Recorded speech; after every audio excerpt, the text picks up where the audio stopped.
100.5. Bien, señores, son las 9:07 y está con nosotros Homero Figueroa, el director de Estrategia y Comunicaciones del gobierno. Y qué bueno que está. Y vocero de la presidencia, agrega. Vocero de la presidencia. El diablo.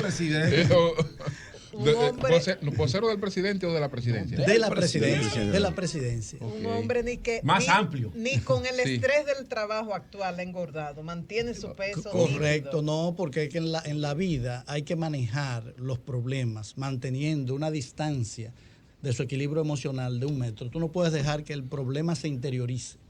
Tienes que manejarlo con objetividad externa y eso ayuda mucho a mantener la sanidad espiritual, emocional. Homero, ¿cómo leer lo que dijo el presidente ayer? Estamos hablando que el presidente dice que todo el que robe va preso. Entonces estamos interpretando que todo el que sea imputado en un caso va preso, que el principio de presunción de inocencia, que la independencia de la justicia y del Ministerio Público, ya con una disposición del presidente de que es cárcel lo que corresponde, puede verse afectado. ¿Cómo leemos esa expresión? Lo primero es que la frase está enmarcada en el contexto del lenguaje coloquial dominicano. Okay. Entonces, no se puede sacar de ese contexto el significado de la frase, interpretando que es una violación al proceso institucional que todo el mundo sabe rige en la República Dominicana porque vivimos en un Estado de Derecho. Cuando el presidente dice todo el que robe, la primera parte de la afirmación es, evidentemente supone una prueba del hecho. Y evidentemente sabemos que en nuestra normativa el robo está penado. Entonces, la frase coloquial es correcta y no violenta o induce a pensar que el presidente quiere violentar el debido proceso de los ciudadanos. Para nada, porque estamos en un proceso de construcción de institucionalidad en la República Dominicana. Entonces, la frase hay que valorarla en su real contexto, una pregunta respondida en lenguaje coloquial para enfatizar el compromiso que hay en el gobierno con los principios y valores entre los funcionarios públicos. Dicho está de paso, yo creo lo que dijo el presidente profundamente. Homero, a propósito de la posición de la Asociación de Industria, con el proyecto de ley sometido por el Ejecutivo de establecer tasa cero en 63 productos en el arancel de aduanas, en 63 productos de la canasta básica, nos preguntábamos más temprano si el presidente tendrá que dar marcha atrás por una cuarta vez. Lo hizo una vez que se iban a establecer nuevos impuestos, con lo de la reforma fiscal, fideicomiso de Punta Catalina, y ahora parece que va a tener que hacerlo ahora porque dicen los industriales que esto no va a proteger a los consumidores de menos recursos, sino que va a afectar a los productores pequeños, grandes, medianos, colmaderos y demás. Y nos preguntamos, ¿es que el presidente no recibe y escucha a los diferentes sectores antes de tomar una medida importante? ¿Es que no tiene un enfoque holístico para ver todo a nivel sistémico, todos los sectores que pueden afectarse por una medida? Lo primero es que el presidente no da marcha atrás. El presidente rectifica, porque dar marcha atrás se supone es la corrección de un error. La rectificación es escoger una mejor ruta. Cuando el presidente. Que tú eres vocero. No, hay que. No. Es de abajo. Me quito el sombrero. Y yo me inscribo de alumno de la cátedra. Este tipo. Haber evitado una patada de otro. Primero con el lenguaje. Yo te di la respuesta, Mariela. Vamos. No hay problema. Me hacen sentir como en casa. Entonces, Lo extraño sí, este clima. Adelante, Homero. Entonces, aclarado eso de que el presidente rectifica, porque es un presidente que escucha a su población, que ejerce al máximo grado el objetivo de una democracia, que es la construcción de consenso, la construcción de mayorías, no la imposición. Entonces, estamos en presencia de una gran virtud extraña virtud para los conocedores de la historia dominicana, que se ha inscrito siempre las figuras públicas en el personalismo, en el autoritarismo, en el caudillismo, en la visión infalible de la figura presidencial. Estamos ante un presidente que es un ser humano ordinario, como yo, como todos los funcionarios, en una labor extraordinaria. Eso es importante que la gente entienda, porque en la cultura política dominicana se cree lo contrario, que los hombres ordinarios, una vez ocupan una posición oficial, se convierten en hombres y figuras extraordinarias. Hay muchos. No, usted sigue siendo el mismo ciudadano que era antes de ocupar la posición. Lo único que su función al servicio de la colectividad, al servicio del país, son funciones trascendentes, pero usted tiene que permanecer con los pies en la tierra. Lo segundo, estamos viviendo en la República Dominicana una experiencia de un presidente que escucha en exceso. Es todo lo contrario. No es que no tiene quien le diga que no habla, es lo contrario. Escucha demasiado. Y te lo digo yo porque a veces, y yo he tenido que aprender, porque yo escucho un poco menos, me impaciento por la calma y la paciencia que él tiene de escuchar todas las opiniones y valorar opiniones que muchos en su entorno dicen, pero ¿para qué va a escuchar a tal grupo, a tal persona? Y él sí, escucha a todos. Es un practicante activo y un creyente firme en el diálogo. Entonces, como escucha, es capaz de reconocer cuando ha fallado en la visión de políticas públicas algún aspecto y se corrige. Y a mí me hace sentir cómodo. Es muy, muy cómodo trabajar con una persona que tú sabes que vas a llegar y si se descubre que algo no está funcionando bien, se va a cambiar, se va a arreglar. Entonces, eso da mucha tranquilidad. En el aspecto que me preguntas específicamente, yo digo que los presidentes tienen que escoger entre dos bienes en ocasiones. Muy legítima la preocupación del entramado productivo industrial sobre el efecto que puede causar sobre su actividad comercial la importación de productos sin pagar aranceles. Pero en una situación de crisis global que impacta la realidad local dominicana, el presidente está obligado en escoger entre dos bienes el mayor.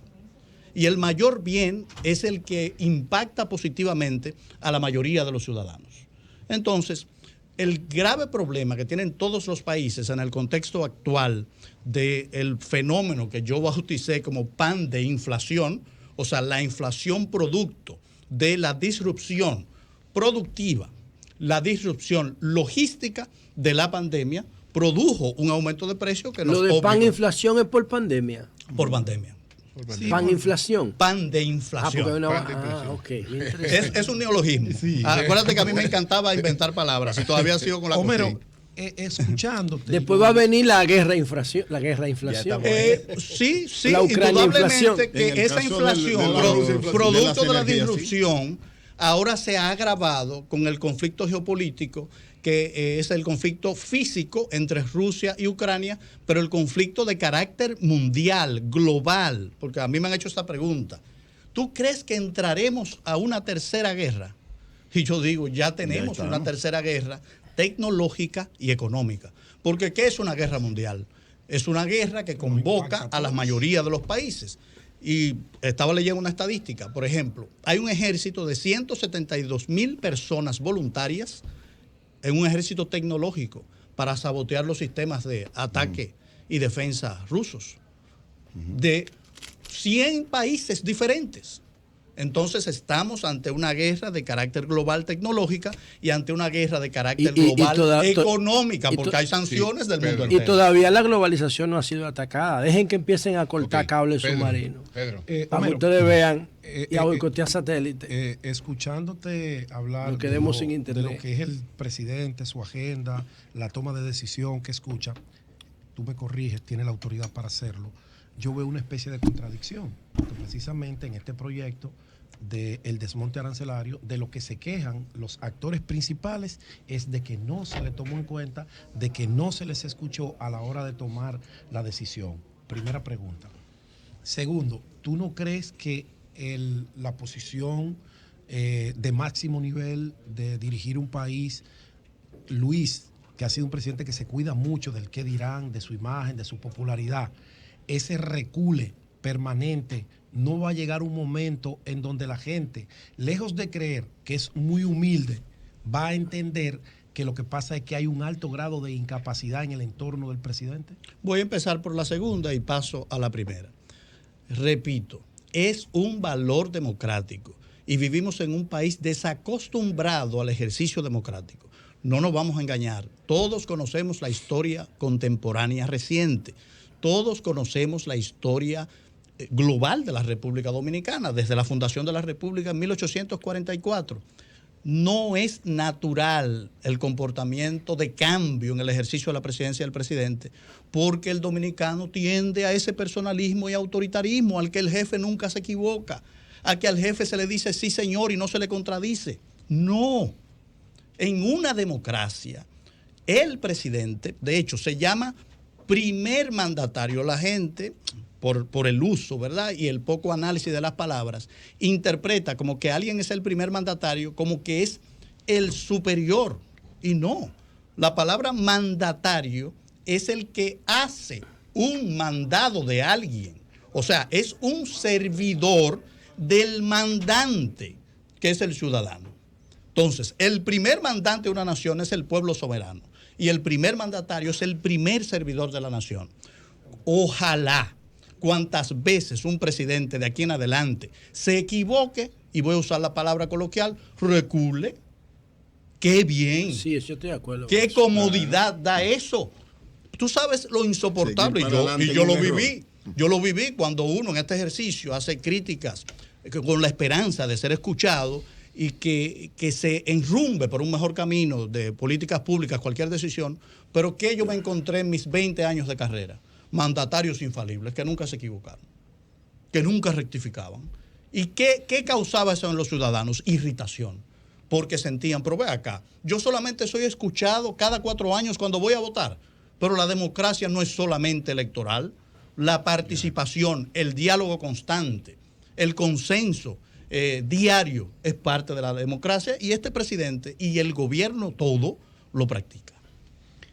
Homero Figueroa, director de Estrategia y Comunicación Gubernamental del gobierno del presidente Luis Abinader. Homero. Y vocero de la presidencia. Y vocero de la presidencia. ¿Qué vocero?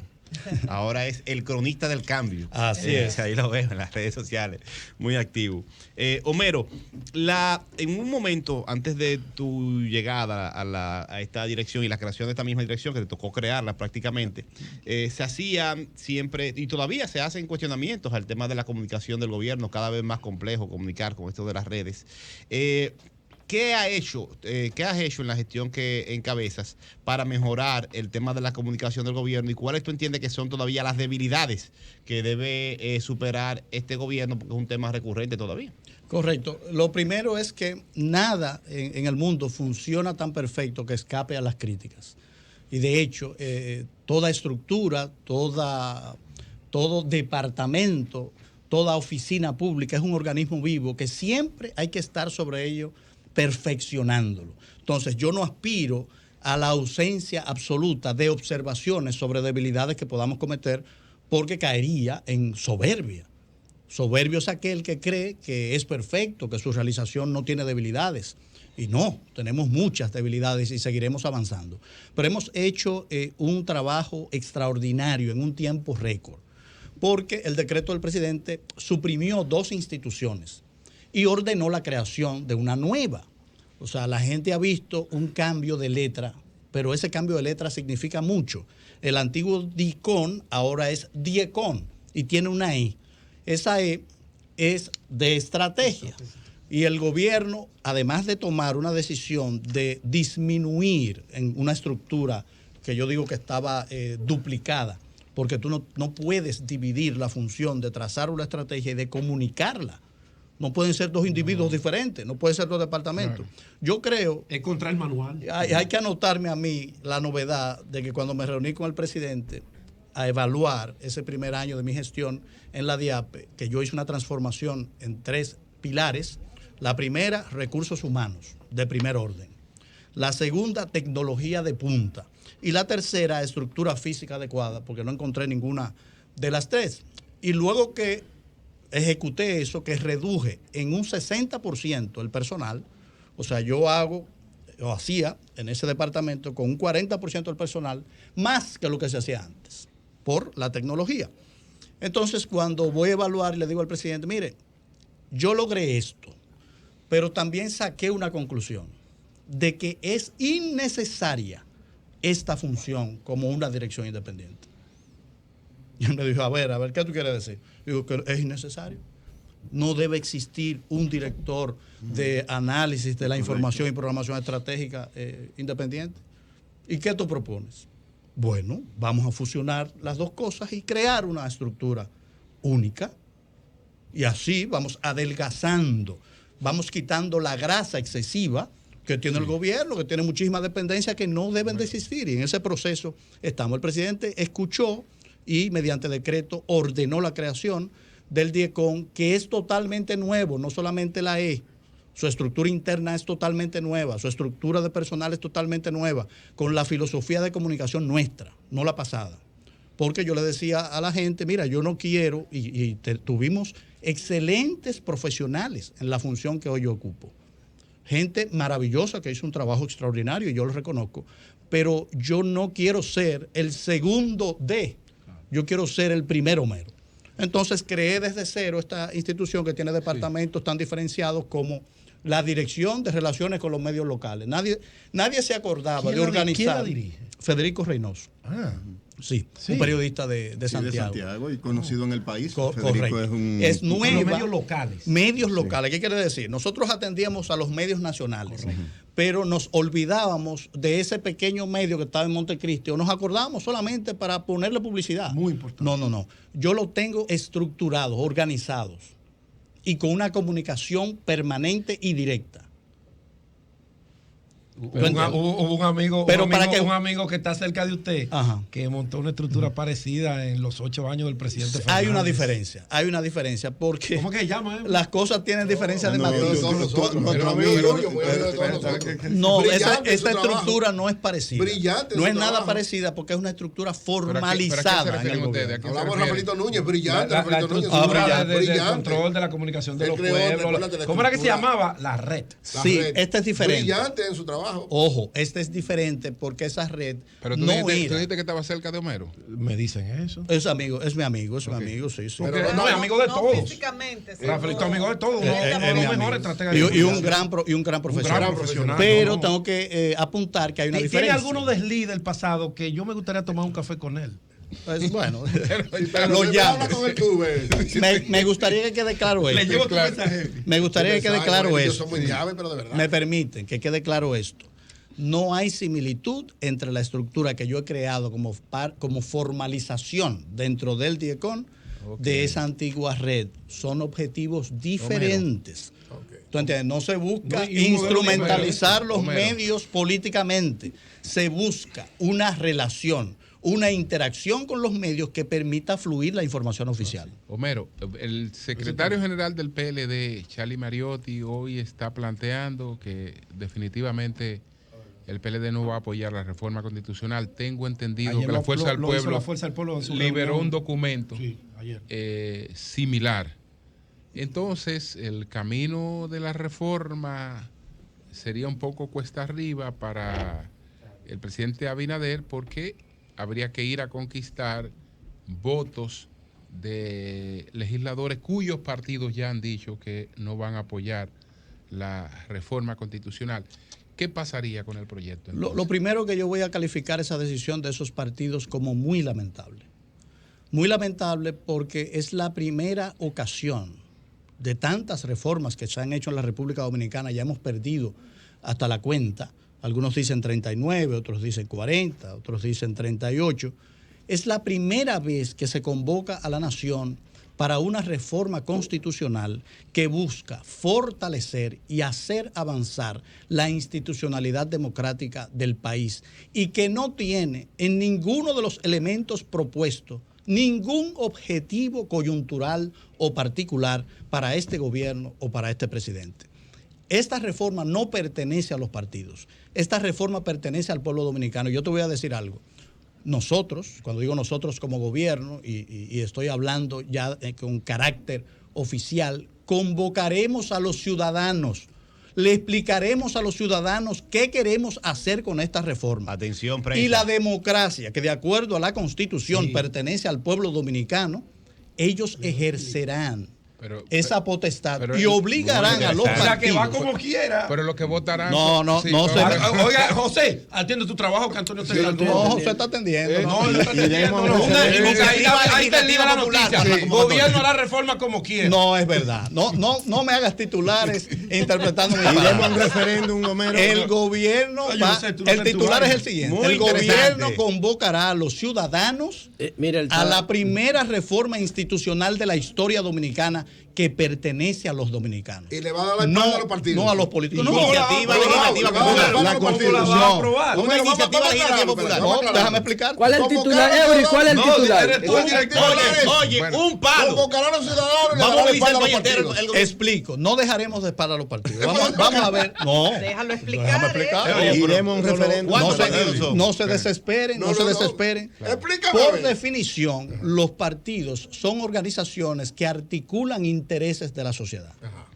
Por ideologías diferenciadas o hasta por gusto. Aquí hay partidos que hasta por gusto existen, porque gente dice yo no estoy ahí y hace su partido. Hay pymes también. Entonces los partidos se deben a su militancia y la militancia sale de la ciudadanía.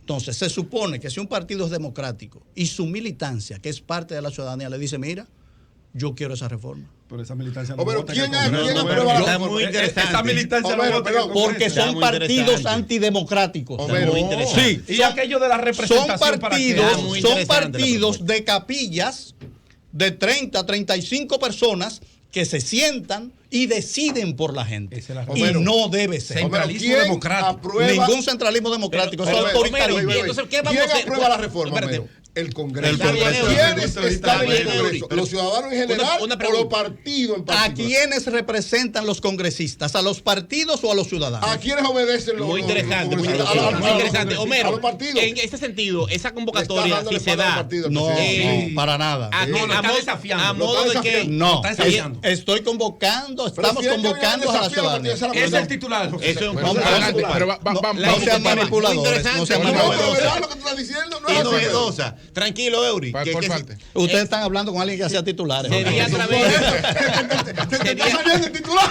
No, que está muy interesante lo que está Adelante. diciendo Homero. Homero Podría brillante. marcar la agenda política del próximo año completo. ¿Cuál sería la modalidad? ¿La han visto ya? Una iniciativa legislativa popular que está contemplada en la Constitución y creo que ya hay varios proyectos de leyes para eso, o consultas de firmas a los ciudadanos. Interesantísima pregunta. El talante democrático y la ausencia de una visión particular y egoísta de este gobierno ha dejado abierta el mecanismo, porque nosotros hemos decidido decirle al país a través del órgano que la Constitución define como órgano consultivo para estas trascendentes reformas, que es el CES, ahí está nuestra visión de reforma. Vamos a discutirlo con todos los actores de la sociedad, todos. Señores, y el que se ausenta de un debate tan trascendente, estamos hablando de 16 reformas que cambiarían el perfil de la democracia dominicana. Cualquier partido que se niegue a decir cuál es su visión, porque nosotros no estamos imponiendo.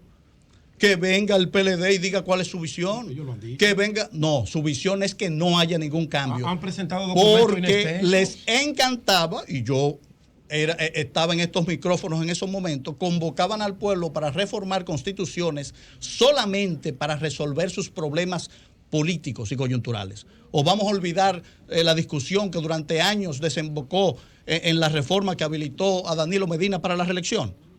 Esta ocasión no es así. Y cualquier partido que dé la espalda a esta discusión, a la discusión de la reforma, está dándole la espalda a los mejores intereses del país y sencillamente ese partido está cometiendo suicidio colectivo. Homero, cuando calificas a los partidos políticos de pequeñas capillas, de antidemocráticos, ¿incluyes en esa lista al PRM ¿Por qué te hago la pregunta? Porque lo dicho por ti me recuerda lo que afirmó ayer Guido Gómez Mazara en este mismo programa, que él criticaba ese sistema de convención de delegados, él le llama convención de empleados, sarcásticamente, para seleccionar las autoridades del partido, negando, decía, el origen del PRM, que es el PRD histórico, de poner atención a las bases. Paso a responder tu pregunta y ante una observación. La calificación que hice no fue a los partidos directamente, sino a la conducta que estábamos hablando, diciendo que si actúan así, serían capillas autoritarias. O sea, no estoy calificando a los partidos, sino a una conducta. Paso a responder tu pregunta. Todo lo que está aceptado y dentro de las normas de nuestro sistema es un comportamiento democrático. Aquí hay una tradición impuesta por el PRD y practicada con madurez por el PRM de las convenciones o primarias con la participación de todos los miembros de un partido. Pero eso no quiere decir que esa sea la única manera democrática de seleccionar candidatos. Ahora, ¿qué es lo que hay que cuidar? Que la manera escogida esté dentro de los estatutos, esté aceptada por la ley y que no riña con ninguna normativa. Ahora paso a discutir el tema específico de la postura de Guido Gómez Mazara, a quien respeto, quiero y creo que está ejerciendo su legítimo derecho. La unanimidad no existe en ningún lugar. Y toda persona que discrepe y escoja la vía institucional para canalizar ese diferendo, hace un ejercicio democrático y gana mi respeto. Entonces, ¿qué es lo que hay que hacer? Nada, se procede a asistir a los tribunales de la República. Ellos dictaminarán si la decisión que tome una u otra el partido, porque creo que no se ha fijado, es conforme a la ley y eso se hará. No hay ninguna preocupación. Tú no eres miembro del PRM, ¿verdad, Homero? No soy miembro todavía del PRM. Todavía, ¿crees que puede ser? Exactamente. Homero. Todavía porque yo tomé una decisión que medité mucho, fue invertir toda mi carrera, que estaba basada en lo que yo creía que era lo correcto, abonando siempre en mi credibilidad pública, y fue una decisión difícil, pero yo entendí que era un acto de cobardía mantener la neutralidad en un momento en que la democracia dominicana estuvo en peligro, y yo decidí actuar y tomé una decisión que precisamente por yo pensar como pienso, no tiene retorno, no tiene vuelta atrás. Porque aunque a mí me encanta esto. O sea, ¿cuándo fue ese momento en que tú decides dejar el rol solamente comunicacional y tomas partido?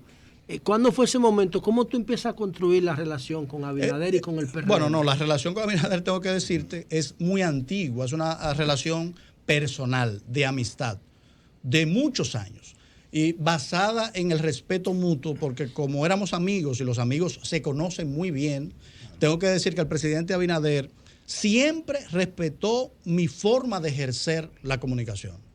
De hecho, siendo su amigo, fui la persona que menos lo entrevistó. Siendo su amigo, fui la persona que menos escribió de él.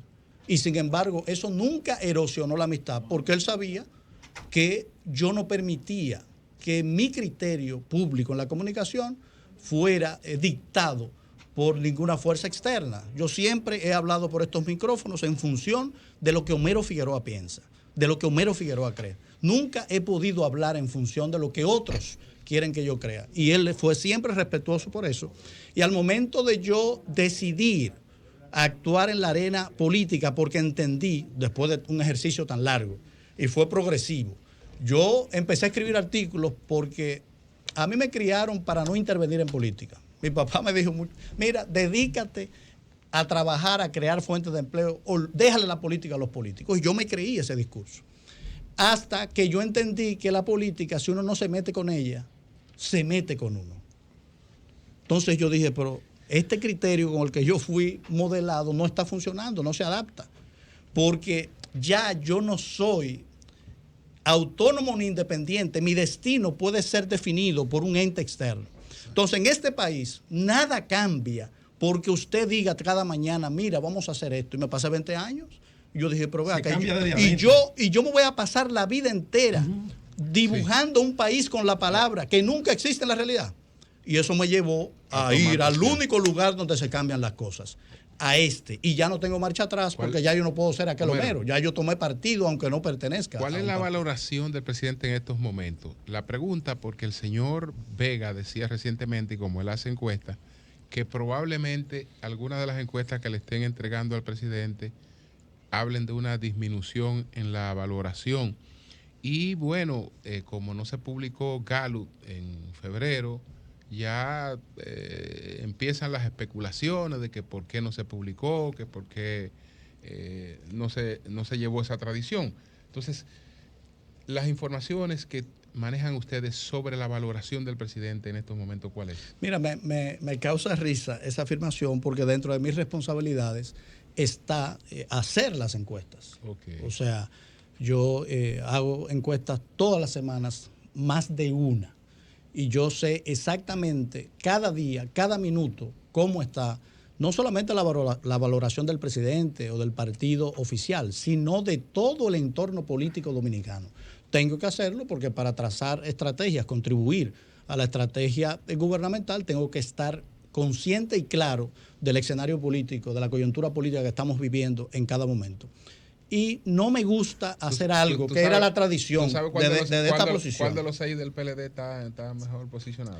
Es que no me gusta entrar. Aquí, no me gusta entrar ahí, porque ese es un perfil diferente que yo quiero hacer. Okay. Tú ves que yo nunca salgo, yo tengo números a cada rato. Okay. A airear esos números que te digo son excepcionales.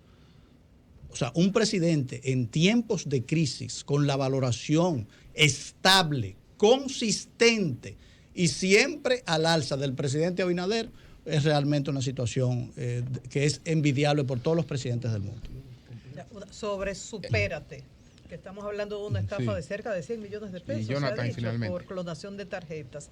Tengo dos preguntas. Uno, ¿esto se realiza en esta administración, viene de la anterior o las dos anteriores? O sea, de la anterior y esta. ¿Por qué el nombre? Digo, yo sé que eso no depende de ustedes, pero está bien, llama la atención que se llame Solidaridad y afecta al programa Supérate. Y por si tienes esos detalles también, no sabemos si es que faltó control, supervisión o es lo que se da en muchas áreas, que la delincuencia va más allá de los propios controles. Bueno, si tú le has dado seguimiento al caso, has visto que se está manejando en conjunto las instituciones financieras involucradas y los entes oficiales que tienen que ver con los programas sociales. Yo he estado involucrado en la estrategia de comunicación de esa situación y hemos sido transparentes y se ha actuado en conjunto con los actores privados para no lacerar ningún genuino interés. Estamos ante el uso de un instrumento tecnológico ya sobrepasado por la delincuencia. Estamos hablando de las tarjetas de banda magnética. No cuentan con los niveles de seguridad adecuados para garantizar un uso eficiente de la tarjeta o una administración eficiente de esos fondos en la tarjeta. Aquí no hay culpables públicos hasta ahora, no hay culpables privados en el sentido de los entes que participan en el programa. Estamos ante un evento de antisociales organizados para depredar las actividades oficiales en el renglón de los programas sociales. Ahora bien, nada es concluyente porque los organismos competentes, todos, están procediendo a investigar a nivel nacional lo que ha acontecido. Desde que tengamos los resultados de una investigación incontrovertible, compartiremos la información con los ciudadanos. Pero lo importante es que esto no se trata de una ejecución interna, ni en los organismos de políticas sociales, ni en las instituciones financieras en puertas. Homero, Figueroa, te pregunté ahorita sobre las debilidades que tú podías ver en el tema de la comunicación y lo que están haciendo para resolverlo, pero en sentido general, ya a 2 años de gobierno, ¿cuáles son los puntos que el gobierno en los próximos meses, años, estará enfocado en fortalecer? Bueno, yo te digo, saltándome el tema propiamente comunicacional, voy a porque creo que O sí tú que hay manejas la muchísimo. agenda completa. Sí, correcto. Me gusta esa pregunta, la segunda parte, porque me permite hablar de lo que va a centrar la atención del gobierno en todo este tiempo, en todo este año, que es la sostenibilidad de la economía. Nosotros tuvimos un año 2021 que yo bauticé como el año del milagro. Las estadísticas no me dejan mentir. Un crecimiento del Producto Interno Bruto de un 12.3% con respecto al 2020, el crecimiento interanual. Con respecto al 2019, a aquellos que le encanta esa comparación, un crecimiento de 4.7%, que en el entorno post-pandémico excepcional, porque el promedio del crecimiento histórico en los últimos 55 años de la República Dominicana es un 5%. Que tú consigas un 4.7% con relación al 2019, sencillamente es una gestión excepcional. Tenemos las reservas internacionales brutas más altas de nuestra historia. Más de 13,000 millones de dólares que garantizan importaciones por 7 meses y medio. Histórico también. Que Uri dice que es de préstamo. No, son reservas, son Uri dólares que han entrado. Sí, pero lo sabe, Han entrado remesas. Él lo sabe. Han entrado remesas. No, Él se queda callado por ahí, pero previsión sí, positiva. él se queda callado Sí, es una previsión Pero positiva. si él dijera eso, Ambivalente. si él dijera eso, Él está en el gobierno y yo estoy donde estamos. si él dijera eso, Yo sigo donde estoy. si él dijera eso, yo le respondería lo siguiente. A los que dicen eso, incluido yo. Sí, porque hemos tenido un manejo de la deuda externa envidiable, de un nivel profesional alto, porque en este gobierno cada persona nombrada tiene una experiencia previa excelente. Y en el área económica tenemos un equipo de lujo. Para nombrarte, nosotros hicimos una operación de manejo de pasivos en febrero, el 12 de febrero de este año, que nos permitió un ahorro en 3 puntos básicos de los compromisos de deuda en este periodo y correrlo desde el 2024 hasta el 2033. Un manejo de pasivo que involucró 1.100 millones de dólares. Tuvimos una emisión de bonos soberanos de más de 3.560 millones de dólares, sumamente exitoso, que refleja la confianza de los inversionistas internacionales en la República Dominicana, porque esa emisión tuvo demanda por 2.4 veces lo que necesitábamos. Entonces, esas grandes reservas obedecen a ese manejo inteligente financiero y presupuestario del Estado. Bueno, señores, muchas gracias. Necesitaríamos un programa completo. Gracias a Homero Figueroa, quien es el vocero del gobierno, director de Estrategia y Comunicación Gubernamental y vocero del gobierno. Me invitan con más frecuencia. Yo no se siente cómodo entrevistando a una persona que tiene una expertise inmenso en medios de comunicación. Está en sus aguas. Y trajo menudo en el bolsillo para responderte a ti. Tiene la información. Y se me quedaron las papeletas. Cambio fuera. El sol de la mañana, el sol de la mañana, el sol de la mañana, el sol de la mañana. Mañana, en la vida siempre hay un mañana. Para los que trabajan duro, para los que le ponen pasión a todo lo que hacen, para los que se entregan de corazón y con toda su energía. Mañana, oh mañana, en la vida siempre hay un mañana. Manuel Arsenio Ureña, confiamos en nuestro país y en nuestra gente. En la vida siempre hay un mañana.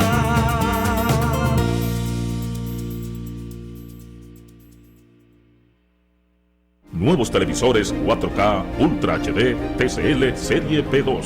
Marco metálico de gran elegancia. HDR que reviva las imágenes hasta la perfección. Sistema operativo Linux, tan claro y real que puedes sentirlo. Somos la calidad